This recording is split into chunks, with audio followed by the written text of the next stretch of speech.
Welcome to ENT. And because I'm having a lot of noise outside, I can't hear myself. And we are going to see about short practice of otorhinolaryngology. Professor K.K. Ramalingam, Dr. B. Sri Ramamurthy, and Professor Ravi Ramalingam. And and it's a third edition, and actually we started ENT by 2012 to 13, and actually 13 to 14 was our final year, and so we have a lot of reviews. And I'm sorry, my camera with the Sputnik is not working, so I just chose this camera.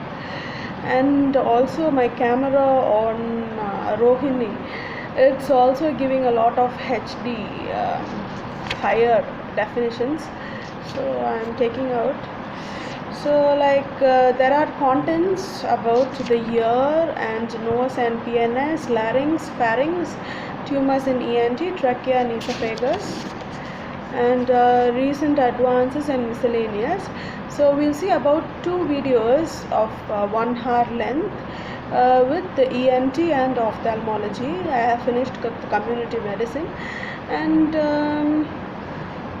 so I'm quite feeling not comfortable with. So anyways, I have to go on just a few more days and I'll get back in Sputnik. So just to see the introduction, because time is very fleeting. Just I have finished and completed my degree and got my degree. So we must be very far with the latest updates. And so there is road construction going on outside, and it's 12 o'clock in the night, and so I'm not getting quite sleep. But anyways, I need to chat. And there's a normal tympanic membrane, serous otitis media, and subtotal perforation. Color slides A is given and color slides B is given. Then keratosis larynx. So first we have anatomy and physiology of the ear. So then there is about a lot of things about the embryological origin and brachial apparatus, and 6 tubercles developed from the first and second brachial arches, and these fuse together to form the pinna, the 6 hillocks of His. Then the tragus develops from the tubercle, and there are faulty fusions and preauricular sinusensis, and we see in between the tragus and the crus. So next we have the 6 hillocks of His and their derivatives. So we have the tragus, ascending limb of helix, Zimba concha, antihelix and antitragus. So then we are having so the first brachial groove becomes deeper to form the primitive external auditory meatus, and so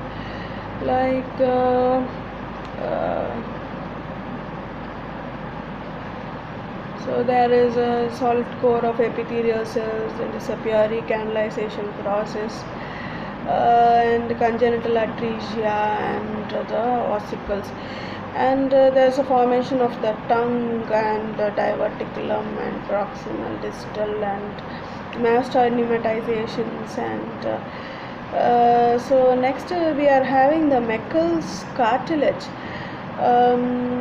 So then the formation and Reichter's cartilage. So we usually had this ENT, Meckel's cartilage and Reichter's cartilage. We have been learning from the 10th and the 12th standard in the biology. Then the development of the inner ear, and the 4.5 week gestation, 7th week, 8th week, 11th, 4th month, and clinical importance and anatomy of the ear. So then we are having the external ear, pinna, auricular, and so root of helix and tragus, fibrous tissues, and gap is called as incisura terminalis, and oral incisions, and so then we have the external auditory canal and all of that. So I have underlined it in pencil, and so there are fissures of Santorini and the potential parts, and furunculosis occurs in the cartilaginous portion of the external auditory canal, and foramen of Hashke, which is very important, that is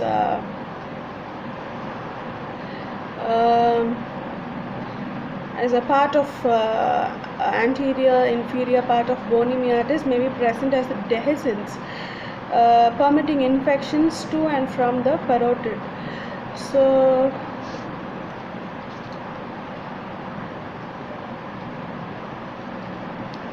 usually in children up to 4 years, and the nerve supply, and so then we are having the auricular branch of vagus nerve and the Arnold's nerve, and posteriorly and inferiorly, and facial nerve, Brisberg or nervus intermedius, and the vascular supply, tympanic membrane. So usually I had good friends in the department of ENT, and two of my friends, so HOD and a senior professor, and previously there was one HOD, and we had a nice time in ENT especially, but my first CRRI posting was on ENT, and we did great. No, there is nothing to say. Because the people, the other professors, and the MD, MS, and the learning students, other students with us, they might not know what we are doing. They don't even know what I wrote on the paper and how was my even though people are at home, are there in the college, they also don't know what I read. They simply leave me out. So it's an effort we did a lot.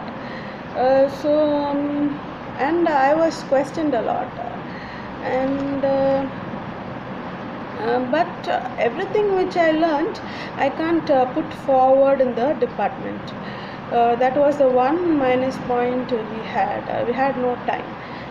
But I'm sorry, because it was a new subject, I could not express it out. So I'm expressing it now.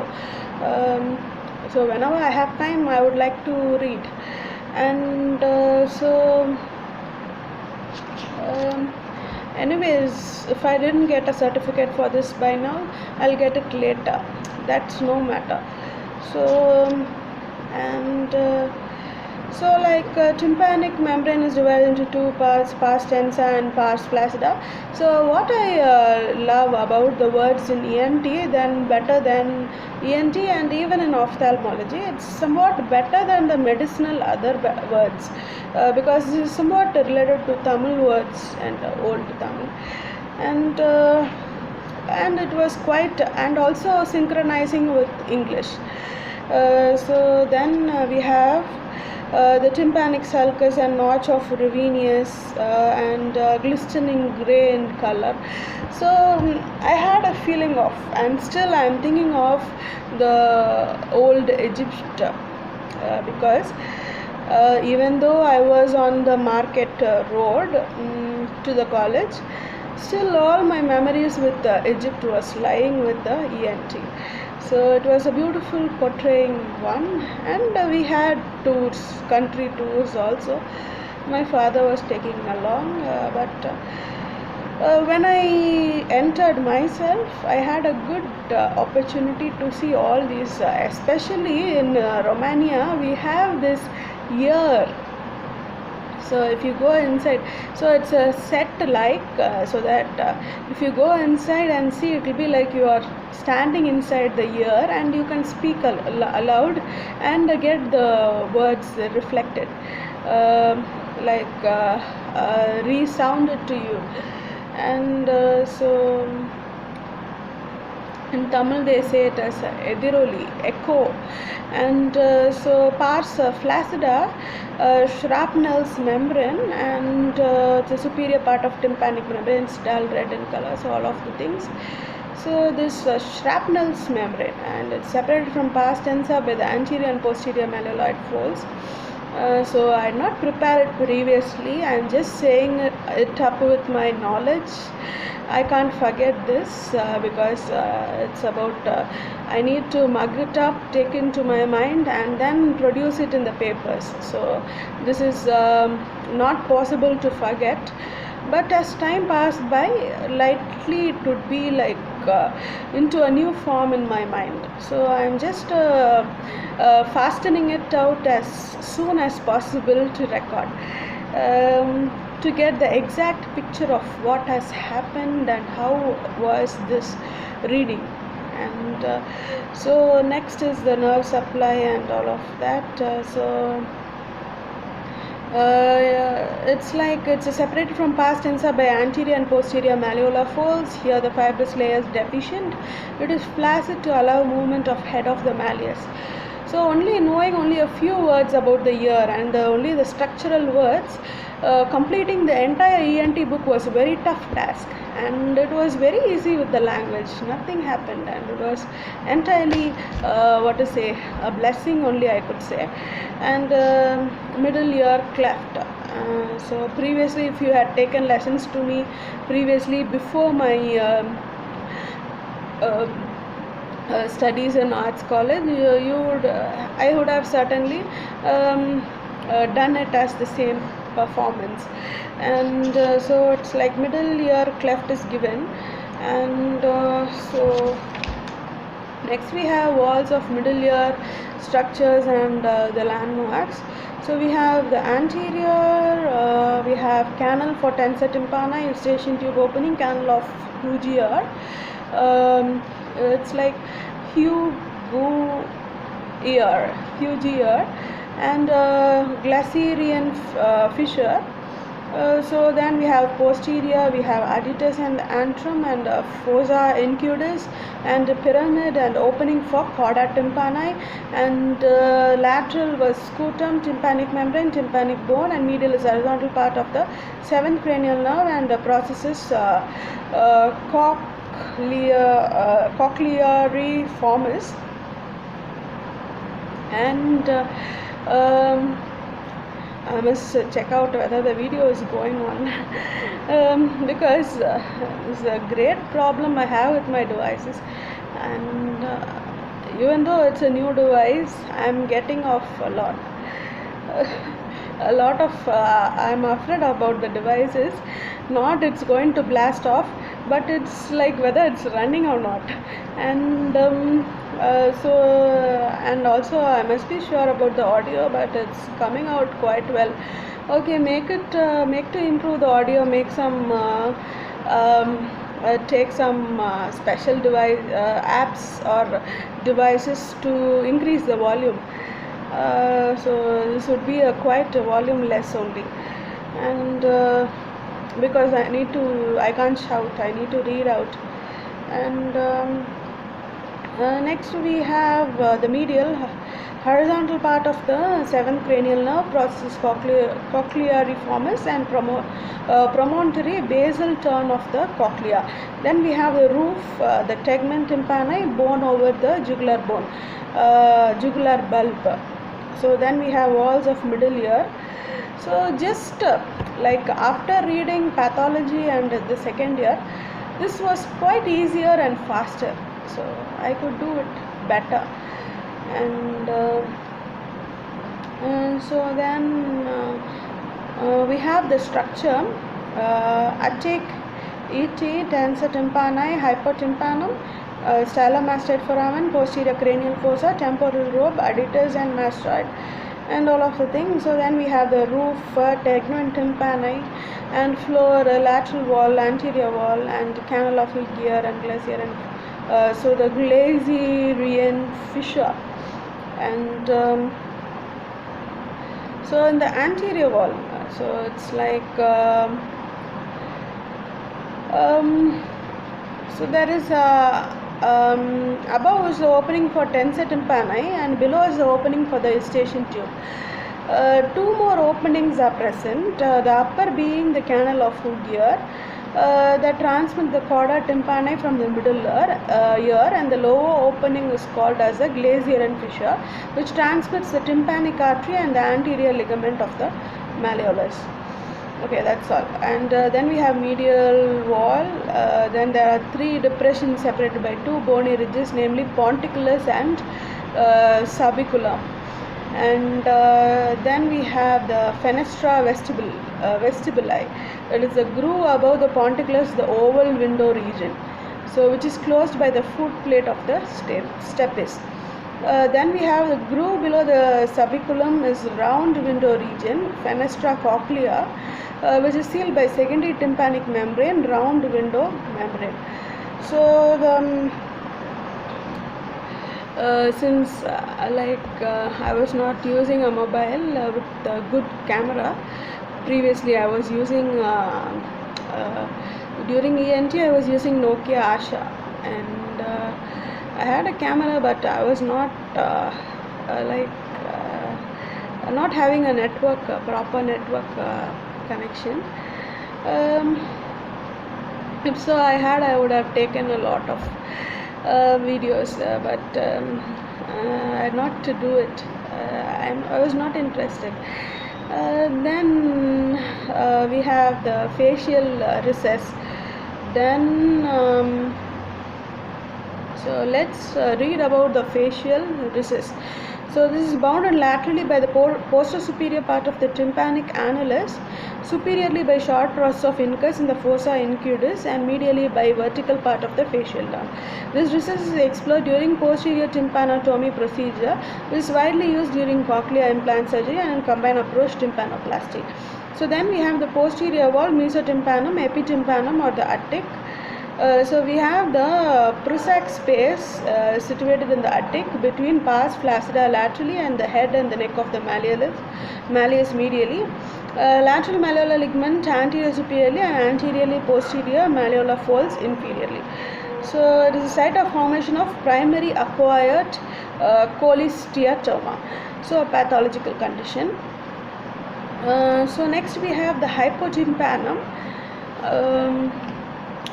So I just got an idea about reading on ENT, but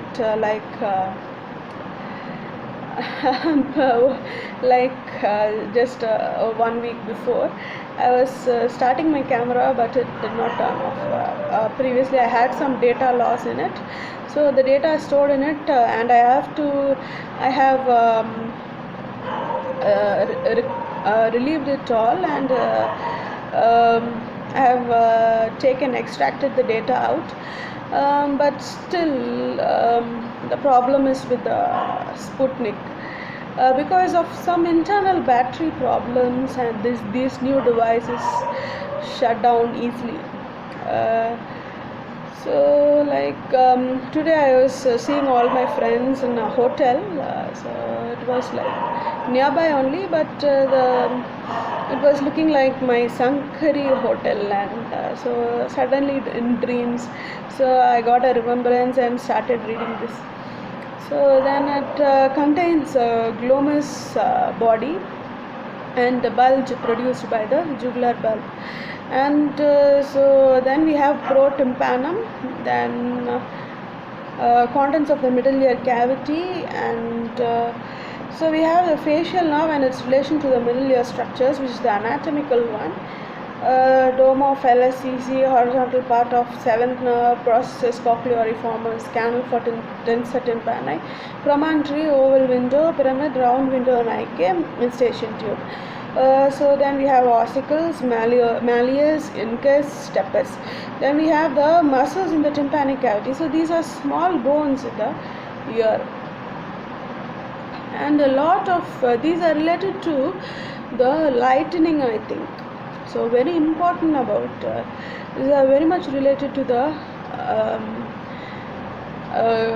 god Pluto and repeated always, because these are the there's a chef who was cooking about the bony part of the meat.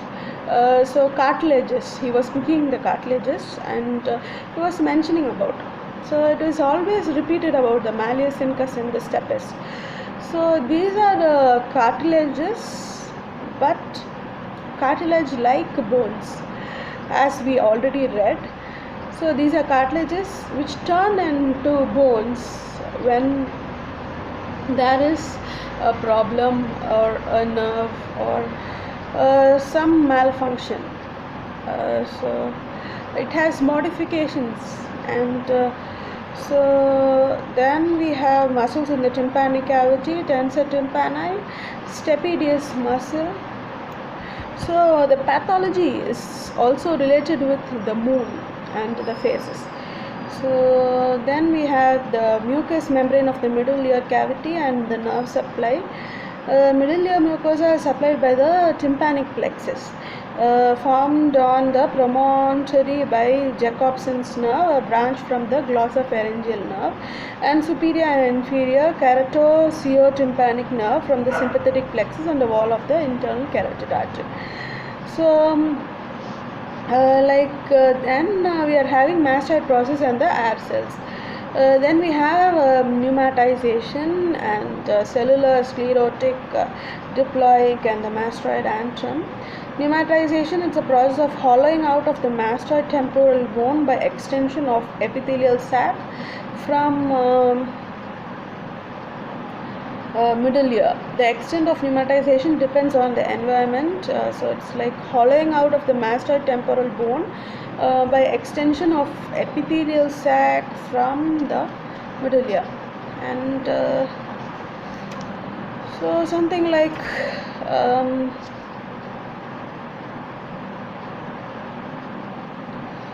as I told. And next we have McEwan's triangle, suprameatal triangle.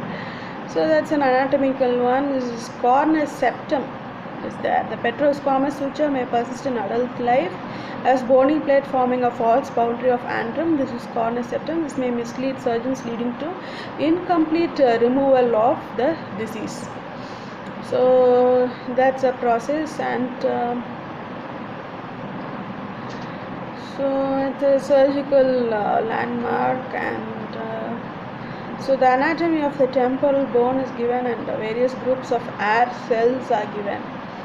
So we are having perisinous cells, perilabyrinthine cells, tegmen cells, zygomatic, petrous, peritubal, retrofacial, tip, periantral, squamous. So next we have the eustachian tube, lateral 1/3, medial 2/3. Function of the eustachian tube, and the muscle attached to the eustachian tube. Then we have the inner ear, the bony labyrinth, and part of the bony labyrinth and the constituents. So vestibule and fenestra vestibuli. Then semicircular is canal, circular canal, and so they unite to form an opening called crus commune. So the non-ampullary end of the lateral SCC opens independently, while that of the posterior SCC and superior SCC unite to form. And the angle formed by three semicircular canals is a solid angle. And whereas a triangle bounded by the bony labyrinth anteriorly, sigmoid sinus posteriorly, and superior petrosal sinus is known as Trotman's triangle. Infection can travel through this to posterior cranial fossa. And there is a bony cochlea and helicotrema. So it's like scala tympani and scala vestibuli filled with perilymph and communicate with each other at the apex of cochlea through an opening called helicotrema. And so there is a membranous labyrinth. So usually these words are very important for learning, but as of the examinations and other things, the MRB and All India, I don't know whether they've taken these questions. They give different unrelevant and other nonsense questions. Why don't they take these? These are very important. Why don't they ask about these things? Like I don't know why, what a blunder they are conducting. But so then we having the section through the labyrinth and a membranous labyrinth diagram, and we are having diagrammatic representation of the cochlea.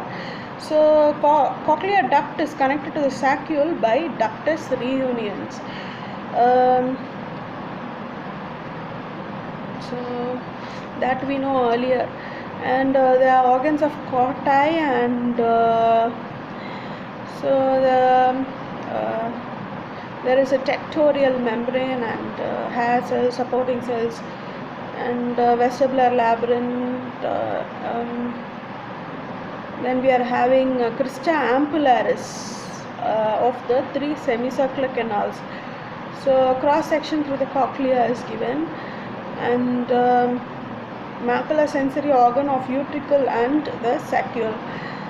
So that otoliths, gelatinous substance, subcapsular mesh work, type 1 hair cells, supporting cells, basement membrane, type 1 hair cells, type 2 hair cells, and all of things. So then we have endolymphatic duct and sac, and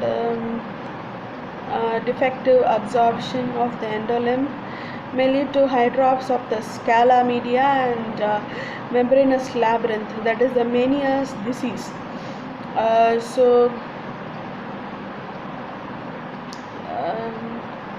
Then we have blood supply of labyrinth, and we have the labyrinthine artery, and next we have vestibulocochlear nerve, the 8th cranial nerve, and the cochlear nerve, tractus spiralis foraminosa.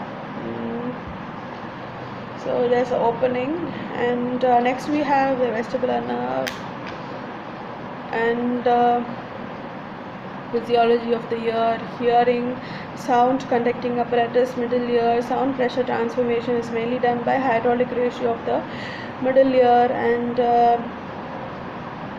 so this is because of the large vibrating tympanic membrane to small foot plate area, and the ratio is 17:1 in the human ear, and the lever factor is because of the relative difference in the length of the handle of malleus and the long process of the incus, which is 1:1.3:1. So this is the lever factor. So how do you measure these? So they might measure through radioactive substances, or scan, or I don't know how. Not in humans, but in animals they can measure it easily, and so the total advantage ratio is 22:1, and a gain of 28 decibel of the human ear.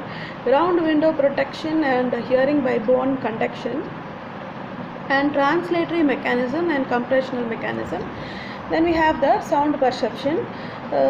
So this generates an electrical output in the affected nerve fibers, cochlear microphonics. Then we have theories of hearing. So there is a place theory, there is a Helmholtz.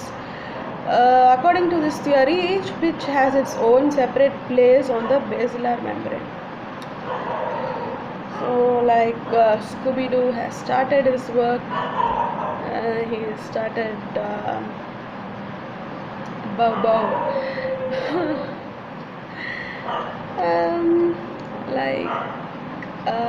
Barking. So according to this Helmholtz theory, Each pitch has its own separate place on the basilar membrane. So it's combined with physics and it's already learnt. And so even though it's already learnt, learning by the book is very difficult. I don't know how people did it, and it's a great work. And so each pitch has its own separate place on the basilar membrane. Pitch reception of sound depends upon a separate vibration point on the basilar membrane for each frequency. So the pitch reception of sound, so the reception of the sound depends upon the separate vibration point for each frequency. So there is a separate place, and the reception of the pitch, that is the finding of the pitch, that is the movement from storage to the brain and from the brain to the storage, is upon a separate vibration point on the basilar membrane. So people who have found these devices and dealing with these devices, recording sound and recording video, they would have certainly known about the mechanism from the lower organisms. Then we have telephone theory, Rutherford. So please teach us also. You have taught us in the physics, but only to a few extent. We did not experiment with it, so that is missing. And we had opportunities that also was missed by accident. And still we have time to learn. It's not an end. So then we have telephone theory, Rutherford. According to this theory, the discrimination of pitch depends upon the rate of firing of individual nerve fibers, and the frequency is analyzed in the central nervous system. So according to this Rutherford theory, the discrimination of pitch, discrimination is that recording it minute by minute, discriminating, that is separating a large huge file into small file and learning entirely. So depending upon the, I'm going good with the definitions by now. And so even though I used to understand the definitions and read, I'm going good with the definitions by now, just because I'm reading from the book, like I'm converting the book into a paper and underline every words, important words and unknown words, such that I am having a good memory of it. So it makes me reading a lot of words and books makes you create your own, isn't? And so discrimination of pitch depends upon the rate of firing of individual nerve fibers. So nerve fibers fire it out in a portion of the vibrating portion in the storage, that is the place on the basilar membrane. And and the frequency is analyzed in the central nervous system. So as I said, from the point of storage taken to the brain, it is not directly stored in the brain. It is taken to the brain through the nerve fibers and then returned back. So next we have the Whorley theory, that is a Weaver. So does this theory represent a combination of both place theory and telephone theory? According to this theory, higher frequencies are perceived by the place mechanism and lower frequencies are perceived by telephone mechanisms. Higher frequency is place and the lower frequency is the telephone mechanisms and the dial-up. But still I wonder whether what we talk on the telephone is that recorded in the another media or in the telephone exchange, whether it is recorded or stored. I think it is stored. To my knowledge, I think it is stored, but not in the word form, but it's stored in a frequency form. so that the other people, the corpse doesn't hear it, and they could hear it only a few seconds or minutes, even if they connect it with the device and hear it, out hear it. But still, so during my college times, when I talk to my boyfriend and my friend especially, I still wonder whether they hear it. And what happens outside the world is that like people have heard what we both spoke, and they are acting according to it. It still happens. I don't know how, but I think it would be good. If a new device is found, let's found a new. We are going to find. If a new device, we find a new device to connect to the telephone exchange and record all of the telephone recordings, what all of them talk. And because it will be very useful for writing our cinema, cinema lyrics, and not the song lyrics we have to write. We can't make it to the recording, but the drama dialogues and scripts, we could write it from it. So I had a good idea. I am having an idea about it. So soon, let us find out. I'll be programming it. So anyways, I'll be programming it. So, and I'll put forth the program. I'll write the script. I'll write the circuits and give for you. You create the device and connect to the telephone exchange. And we would record and have a good listening, and we would write it. After hearing it, we can write it down through the computer. If we connect it to the computer, it will automatically scan and produce the captions. And we could go on. We could take a easy printout and make a script and act. So it's of less work, because very poor of our professor. He writes a lot of scripts, and because he compares all of our papers, answer papers and writing papers, and our debates and our videos. He sits and sees all of our videos and he writes it down. It's very difficult for him. He doesn't even belongs to our category of learning also. He belongs to olden literature, but he still helps us with it. So I am thinking of it.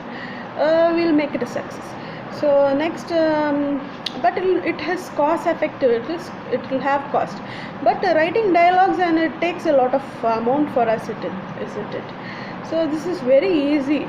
We could spend that time, a certain amount.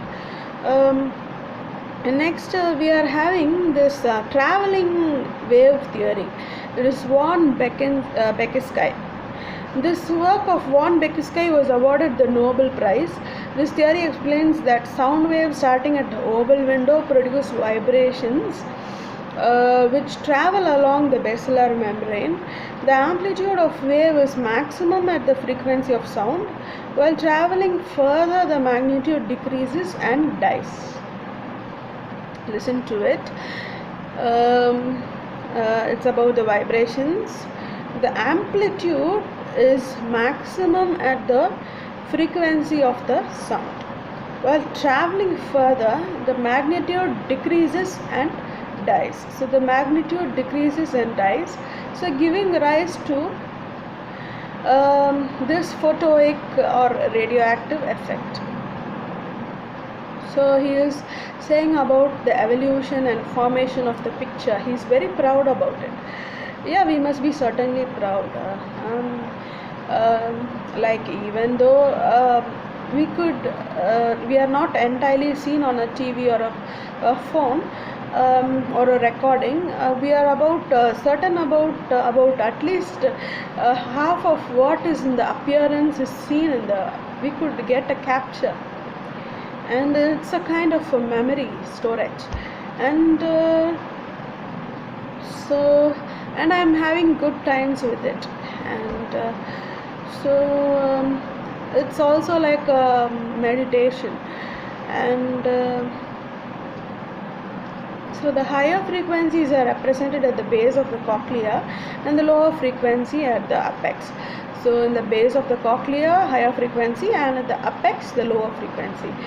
So each thing has its own place, and so these mechanical displacements cause certain biochemical changes in the organs of corti, which causes impulses to be sent through the nerve fibers of the auditory nerve. The auditory pathway is shown in the figure. So there is certain biochemical change in the organs of corti. So I don't think like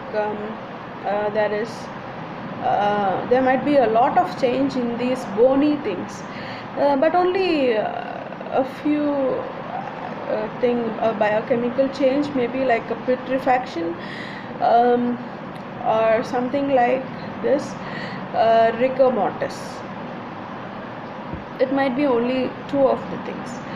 So in the organ of corti, which causes impulse to be sent through the nerve fibers of the auditory nerve.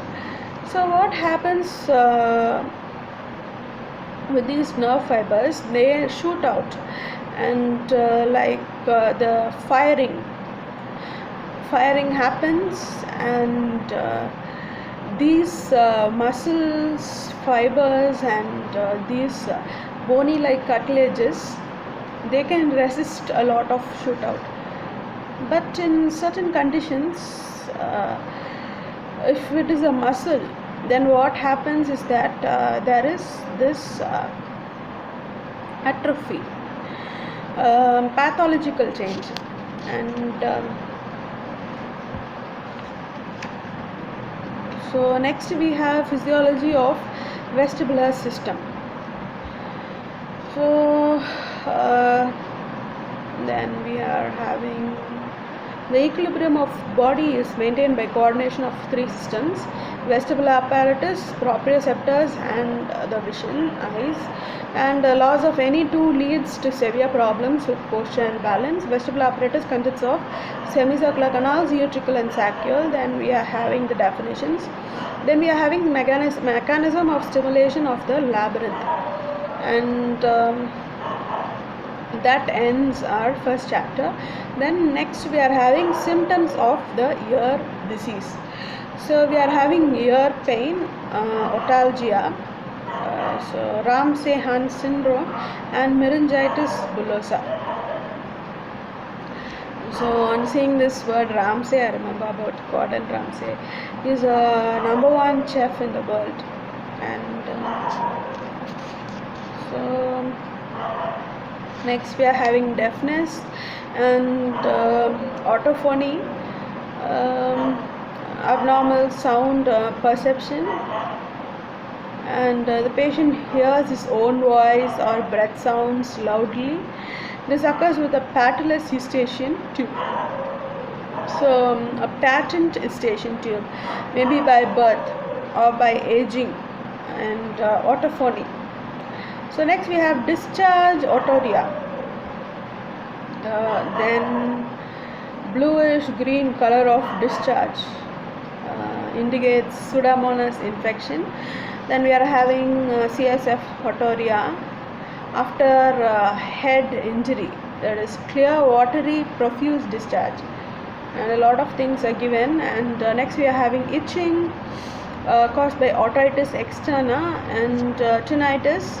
Latin it is known as tinere, to ring, tinkle, and ringing sounds without any obvious external stimulus.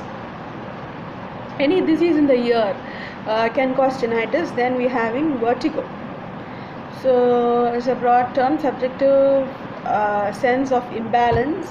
It is a sense of apparent movement of the subject or surrounding when no such movement is taking place. Sensation is often one of rotation, particularly if cause is peripheral in the vestibular system. Meniere's disease, ototoxic drugs, otosclerosis, and space occupying lesions are common causes. Then we are having headache. So there is indicates spread of infection into the cranium. Then hyperacusis, phonophobia, sensation of discomfort or pain when exposed to loud noises. This occurs in paralysis of stapedius muscle and facial nerve paralysis. The plaque is especially when my friends speak, don't speak so loud, they close their ears. So then we have diplaciosis. Term is applied to condition when same tone is heard as notes of different pitch in the ear. So that's all. Then we are having examinations of the ear. So there is an ENT examination set up. So in our ENT laboratory, the clinic, so examination using the oral speculum, and they asked us to buy otoscope. So like the mirror on the head, we did not buy an otoscope, we had a mirror on the head to see the ear through reflection, and examination using otoscope and tympanic membrane, and Seagull speculum examination, use of Seagull speculum, and usually otoscope seniors have. And we have Henenberg's sign. So Vestition tube, patency tests, we are having Valsalva maneuver, Toynbee maneuver, Frenzel's polarization, Vestition tube, catheterizations, and all of these things. And we are having investigations, diagnostic tests for hearing, whispered and voice test, then tuning fork test, Rennie's test. Especially I love tapping the tuning fork. It's a very playful instrument. And Rennie's test, air conduction and bone conduction, and inference. So about the normal hearing, conductive deafness, sensory neural deafness, and severe sensory neural deafness, unilateral sensory neural deafness, air conduction equal to bone conduction. Usually we were given the description of the diseases in a manual type, and we were asked to do these like that was different, fully memorized with the manual, and these are different, and Weber's test. So this is out of interest. And then we are having inference, Schwaba's test, and absolute bone conduction, ABC test, and Kelly's test, Bing test, all test.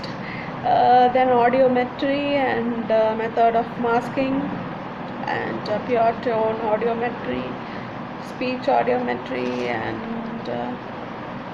impedance audiometry, and so Beckesi audiometry, alternate binaural loudness balance or Fowler's test, short increment sensitivity index, and electric response audiometry, vestibular functions. Lot of things. This I did not read because it's of the practical part, and about the nystagmus, and Alexander's classification of vestibular nystagmus, and okay, we'll pass this. We are coming to chapter 4, congenital conditions of the ear. So already it is going to be 50 minutes, and still we are on chapter 4, and I'm very much worried about the time and the chapters. So we are having about 86, almost 86 with miscellaneous chapters. So there is about the larynx and the pharynx also, and the tumors. So like everything I have read.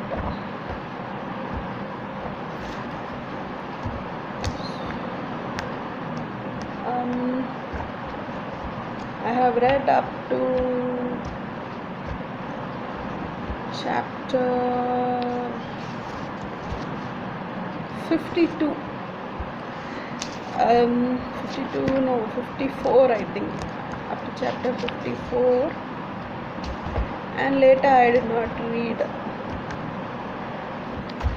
So there were 2 books on ENT, and this is KKR, and one more book was there on ENT.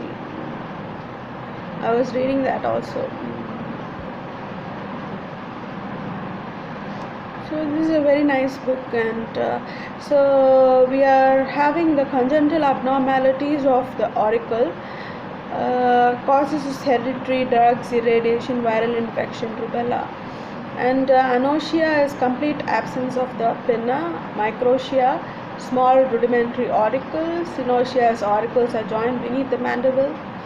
Then we are having melosia, caudoventral displacement of the ear, bat ears, abnormal protrusion of auricle, axillary auricle, single or multiple present anterior to the pinna along the line from the angle of mandible to tragus.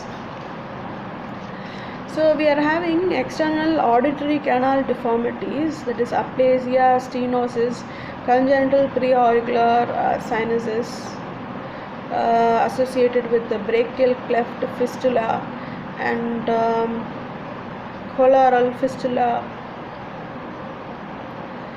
and treatment, and Triacarpolin syndrome, mandibulofacial dysostosis, face, eyes, oral cavity, ears, ossicular abnormalities treated by ossiculoplasty after conforming by HRCT. And coming to the operations on the ENT, when we were posted on ENT, we went to the operation theatre. I saw a lot of operations, and even during anesthesia times, they just open by the side. Most of the operations, they open the part of the head and the neck. So then we have, so most of the operations like this, and other clinical ones are the minor OT. That is different with some local medicines. Then we have diseases of the pinna. Hematoma oris is a subpericondial collection of blood forming a swelling.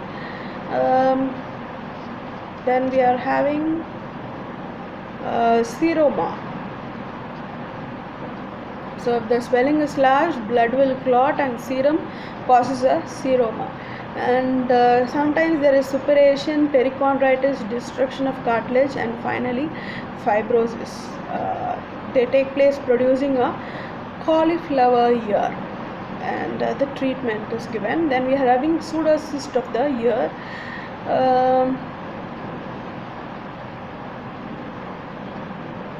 So there is a placement of incision and placement of drainage tube shaped like a grommet, and so that is very successful. And then we have perichondritis, that is organism. Common organism is Pseudomonas pyocyanae, and then we have the clinical features, that is greenish discharge, the diagnostic of Pseudomonas infection. Then we are having later cartilage necrosis with the loss of auricular framework, and pinna shrivels. See, there is in perichondritis there is loss of the framework. It is usually bulging out, especially people in Armenia working with these flies and these people who are short and stout, and Chinese. So they have this loss of auricular framework, and the pinna shrivels. So this is due to something like what to say, it's like inflammation, interior inflammation, usually mitochondrial swelling in the cells, and it's usually an inflammation. And if you take separately read biochemistry, you would see about the mitochondrial invasion. I think something is related with it. I'll describe it in the next video.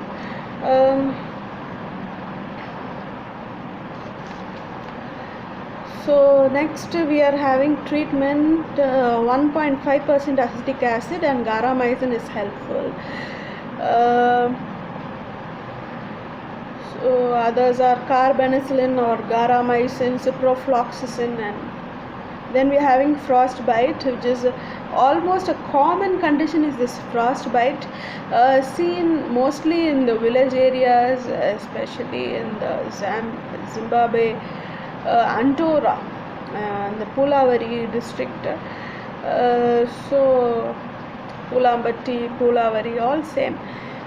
So when nearby the villages and the forest region, as of the insect bite, this is a frost bite, and about some 1 in 10 patients they have this frostbite, and it's a damage resulting from exposure to extreme low temperatures involving not only the skin and subcutaneous tissue but also deeper tissues, sometimes leading to gangrene and loss of affected parts.